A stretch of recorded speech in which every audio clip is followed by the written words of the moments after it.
ڕێز و سڵاو بۆ ئێوە بینەرانی خۆشەویستی تەلەڤیزیۆنی کۆمەڵە بە یارمەتی ئاوڕێیانی هاوکار ماتوینەتەوە خزمەتان بۆ پێشکەشکردنی گەشتی هەواڵەکانی ئەمڕۆی هەینی.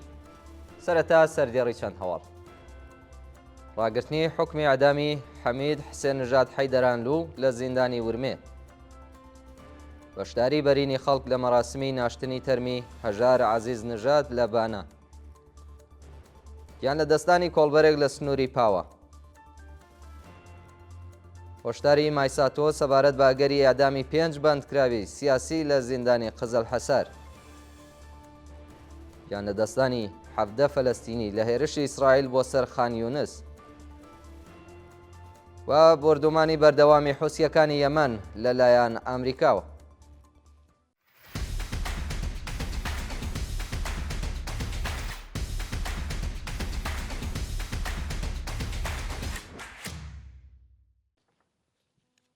ڕاگررتنی حکمی ئەعدامی حەمید حسێن نژاد حەیدەرانلوو لە زیندانی ورمێ. بەیانی ڕۆژی هەینی 29 خاکەلێوە پەیمان خانزادە سەرۆکی زیندانی ورمێ بە بنەماڵەی حەمید حسێن نژاد حەیدەرانلووی ڕاگەیاندووە کە بە فەرمانی دادستانی پارێزگای ئازەربایجانی غەربی سزای سێدارەی ناوبراو ڕاگیراوە. ڕۆژی چوارشەمە پارێزەری حەمید حسێن نژاد حەیدەرانلوو ڕاگەیاندبوو کە بڕیارە حکمی ئەعدامی ئەو بەندکراوە سیاسیە لە ڕۆژی هەینی بەڕێوە بچێت. بەو بۆنەوە بنەماڵەی حەمید وە کۆمەڵێک لە چالاکانی مەدەنی لە بەردەم زیندانی ورمێ مانیان گرت و خوازیاری هەڵوەشاندنەوەی سزای سێدارەی ناوبراو بوون. کاردانەوەی توندی کۆمەلگا بەرامبەر بەو حکمە نائینسانیە دادستانی ڕژیمی ناچار کرد کە سزای سێدارەی حەمید ڕابگرێت، بەڵام بنەماڵەکەی هێشتا لە بەردەم زینداندا ماونەتەوە و داوای چاوپێکەوتن لەگەڵ ڕۆڵەکەیان دەکەن. بەشداری بەرینی خەڵک لە مەراسمی ناشتنی تەرمی هەژار عەزیز نژاد لە شاری بانە. ڕۆژی پێنجشەممە 28 خاکەلێوە خەڵکی شارەکانی بۆکان و بانە بە شێوەیەکی بەرچاو لە مەراسمی پرسە و سەرخۆشی هەژار عەزیز نژاد چالاکی ژینگەی شاری بانە بەشدار بوون و ڕێزیان لێگرت.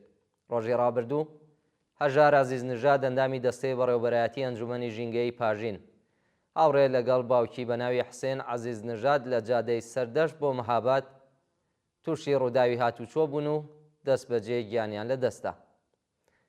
بە پێو دیمەنانەی کە بەدەستمان گەشتووە خەڵکی شاری بۆکان بە گوڵی سپی پێشوازیان لە تەرمی کاکەژار کردووە و پاشان تەرمەکەی لە گۆڕستانی سڵێمان بەگی بانە بە بەشداری جەماوەرێکی زۆر لە خەڵکی ئەمەکناسیە و شارە ئەسپەردەی خاکرا. یان لە دەستانی کۆڵبەرێک لە سنووری پاوە. ڕۆژی پێنجشەممە 28 خاکەلێوە کۆڵبەرێکی تەمەن 35 ساڵ بە ناوی عومەر مورادی بەهۆی جەڵتەی دڵەوە لە سنووری دزاوەری پاوە گیانی بەخت کرد. بە پێی راپۆرتی کۆڵبەر نیوز عومەر مورادی لە کاتی کۆڵبەری لە ناوچەی سنووری دزاوەری پاوە جەڵتە لێداوە و دواتر بەهۆی سەرمابردوویەوە گیانی لەدەستاوە. شایانی باسە کە تەرمی ئەو کۆڵبەرە زەحمەتکێشە لەلایەن خەڵکەوە دۆزراوەتەوە و ڕادەستی پزیشکی قانونی کراوە. داخوازی بنەماڵەی پژمان سوڵتانی بۆ هەڵوەشانەوەی سزای سێدارە. فەوزیە سوڵتانی دایکی پژمان سوڵتانی بەندکراوی مەحکوم بە ئیعدام لە گرتە ڤیدیۆیەکدا بۆ ڕاگررتنی سزای سێدارەی ڕۆڵەکەی داوای یارمەتی لە خەڵکی کوردستان دەکات. پژمان سوڵتانی لە سەردەمی شۆڕشی ژینە یارمەتی برینداران و زیاندیتوانی شاری بۆکانیەدا کاتێک لەلایەن هێزانیەکانەوە دەست بەسەر و زیندانی کرا ئیدارەی تڵاعاتی بۆکان پەروەندەسازی بۆ کردو ئەو گەنجەی بە کوشتنی بە کرێگیراوێکی ڕژیم تۆمەتبار کرد. دەستگای قەزای ڕژیم بە بێهەبوونی بەڵگەی سەلمێنەر پژمانی بە حکمی قساس بە ئیعدام مەحکوم کردووە و ئێستا بنەماڵەی سوڵتانی بۆ جۆرکردنی دیە و ڕزگارکردنی ڕۆڵەکەیان داوای یارمەتی لە خەڵکی کوردستان دەکات. ناڕوونی چارەنووسی بەندکراوێکی کورد لە زیندانی ئەڤین. بە پێی راپۆرتی کانونی مافی مرۆڤی ئێران 2 بانگ بەسەر دەست بەسەرکرانی دانیال سولەیمانی چالاکی مەدەنی تەمەن 30 ساڵی خەڵکی کرماشان تێپەڕیوە و چارەنووسی ئەو شارۆمەندە لە زیندانی ئەڤین بە ناڕوونی ماوەتەوە. بە وتەی سەرچاوەکانی هەواڵ دانیال سولەیمانی لەلایەن وەزارەتی اطلاعاتی ڕژیمەوە بە چالاکی تەبلیغی دژ بە نیزام ئەندامەتی لە گروپە دژبەرەکانی کۆماری ئیسلامی و بێڕێزی بە خامنەیی تۆمەتبار کراوە. ناوبراو لە ڕۆژی 5 ڕەشەمە 1403ەوە بۆ زیندانی ئێڤین ڕاگوێزراوە و تا بێستا دادگایی نەکراوە. ئازادی هادی جامعی لە زیندانی شنۆ. ڕۆژی سێشەمە 26 خاکەلێوە هادی جامعی شارۆمەندی خەڵکی شاری شنۆ بە دانانی بارمتە و بە شێوەی کاتی لە زیندانی ئەو شارە ئازاد کراوە. ڕۆژی 25 ڕەشەمە 1403 هێزە ئەمنیەکانی شاری شنۆ هێرشیان کردە سەر شوێنی کاری هادی جامعی لە پاساژی ڕەزا وەرناوبراویان بەبێ بەڵگەی قەزایی و بە توند و تیژیەوە دەست بەسەر کرد. ئەو هاوڵاتیە پاش دەست بەسەرکران ڕەوانەی گرتوخانەی تڵاعاتی ورمێ کرا و پاش لێپرسینەوە بۆ زیندانی ناوەندی شنۆ ڕایگوێزرا. شایانی باسەکە هێشتا هۆکاری بەندکرانەوە و تۆمەتانی کە خراونەتە پاڵ دۆسیەکەی هادی جامعی ڕوون نەکراونەتەوە. داگیرکردنی زەوی شارۆمەندانی بەلوچ لەلایەن بۆنیات شەهیدی زاهێدان. لە ڕۆژانی ڕابردوودا بۆنیات شەهیدی ڕژیمی کۆماری ئیسلامی لە گوندی لۆچووی سەر بە ناوچەی مەنزڵاپی زاهێدان دەستی بەسەر زەوی وزاری خەڵکداگرتووە و ئەو کردەوە نایاساییە. کاردانەوەی شارۆمەندانی بەلوچی بە دوای خۆی دایاناوە. بە وتەی راپۆرتی حاڵوەش هێزەکانی سەر بە بۆنیات شەهیدی زاهێدان بەبێ بەڵگەی یاسایی دەستیان بەسەر بەشێک لە زەمینەکانی گوندی لوچوو داگرتووە و کاتێک خەڵک ناڕزایەتیان دەربڕیوە هەڕەشەی توندیان لێکردو. بە وتەی چالاکانی بەلوچ دانیشتوانی مەنزڵاپ ساڵانێکی زۆرە لەو ناوچەیە ژیانەکەن و وتویانە هەر جار و ناوەندێکی دەوڵەتی دێت و بەشێک لە زەویەکانیان داگیرەکات. مانگرتن لە خواردنی داوود حەدادینیا لە زیندانی یاسووچ. ڕۆژی پێنجشەممە 28 خاکەلێوە داوود حەدادینیا بەندکراوی خەڵکی شارستانی بەهمەیی لە ناڕەزایەتی بە درێژکردنەوەی ماوەی بەندکران و ناڕوونی پەروەندەکەی دەستی دایە مانگرتن.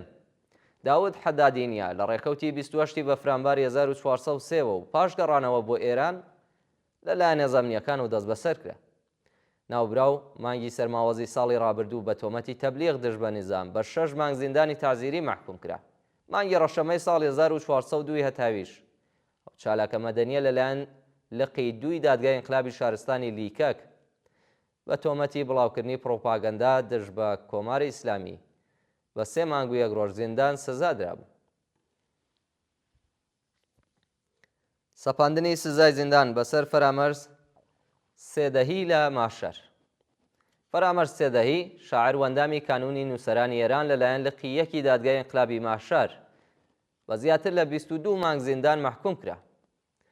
ڕۆژی 20 بەفرامباری 1403 هەتاوی فەرامەرز سێدەهی لەلایەن ئیدارەی تڵاتەوە دەست بەسەر و هێزانیەکان دەستیان بەسەر مۆبایل و کتێبەکانی داگرت. ڕۆژی 24 خاکەلێوەی 1404 ئەو چالاکە مەدەنیە بە تۆمەتی تەبلیغ دژ بە نیزام بە 7 مانگ و 15 ڕۆژ زیندان و بە تۆمەتی بێڕەزی بە خامنەی بە 15 مانگ زیندانی تەعزیری مەحکوم کرا.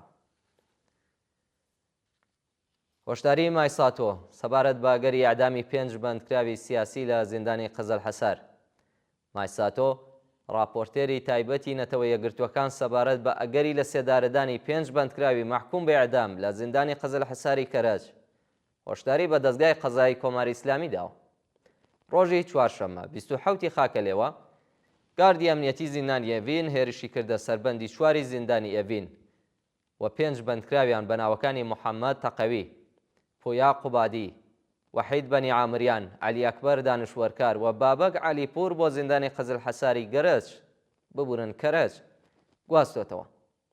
بە پێی زانیاریەکان زیندانیانی بەندەکانی دیکە لە هەڵسوکەوتی مامورانی ڕژیم ناڕەزایەتیان دەربڕیەوە، بەڵام بەرپرسانی زیندان دەرگای بەندەکانیان داخستووە و هەڕەشەی توندیان لە بەندکراوان کردو. یان لەدەستانی 17 فەلەستینی لە هێرشی ئیسرائیل بۆ سەر خان یونس. ڕۆژی پێنجشەممە 28 خاکەلێوە ئەرتەشی ئیسرائیل گەڕاکی خان یونسی لە غەزە بە چڕی بەردومان کردو. لە ئەنجامی ئەو هێرشەدا 17 فەلەستینی کە چەند کەسیان منداڵ بوون گیانیان لەدەستاوە، 23 کەسی دیکەش بریندار بوو. بە وتەی هێزەکانی بەرگری شارستانی غەزە فڕۆکەکانی ئیسرائیل بە ئەنقەس خێوەتیاوەرەکانیان لە خان یونس کردوتە ئامانجوو، بۆ هۆیەوە 17 کەس گیانیان لەدەستاوە.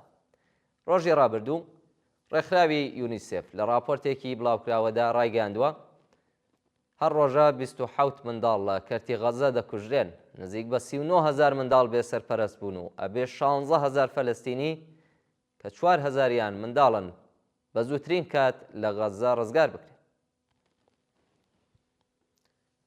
و دوا هەواڵمان سەبارەتە بە بردومانی بەردەوامی حوسیەکانی یەمەن لەلایەن ئەمریکاوە.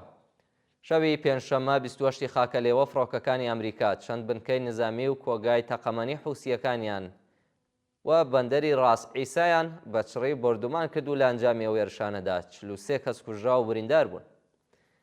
ئەرتەشی ئەمریکا بۆ بڕێنی سەرچاوی داهاتی حوسیەکان بەندەری ڕاست عیسای بردومان کردووە. بەرپرسانی یەمەنی ڕایانگەاندووە کە لە ئەنجامی ئەو هێرشانەدا 13 کرێکار و کەسی مەدەنیش گیانیان لەدەستداوە و زیاتر لە 30 کەس بریندار بوو. لە هەواڵێکی دیکەدا دەوڵەتی یاسای یەمەن 80,000 سەربازی بۆ ڕوبەڕووبوونەوە لەگەڵ حوسیەکان ئامادە کردووە و بڕیارە لە ڕۆژانی داهاتوودا شارەکانی سەنعا و حودەیدە ڕزگار بکەن. هەرچەند ئەمریکا هێشتا ڕەزامەندی نیشان نەداوە، بەڵام فەرماندە نظامیەکانی یەمەن هێرشەکانی ئەمریکا بە دەرفەتێکی باش و لە ناوبردنی حوسیەکان دەزانن. بینەرانی خۆشەویست، گەشتی هەواڵەکانی ئەمڕۆتان پێشکەش کرا. کات و ساتێکی خۆش بۆ هەموو لایەک.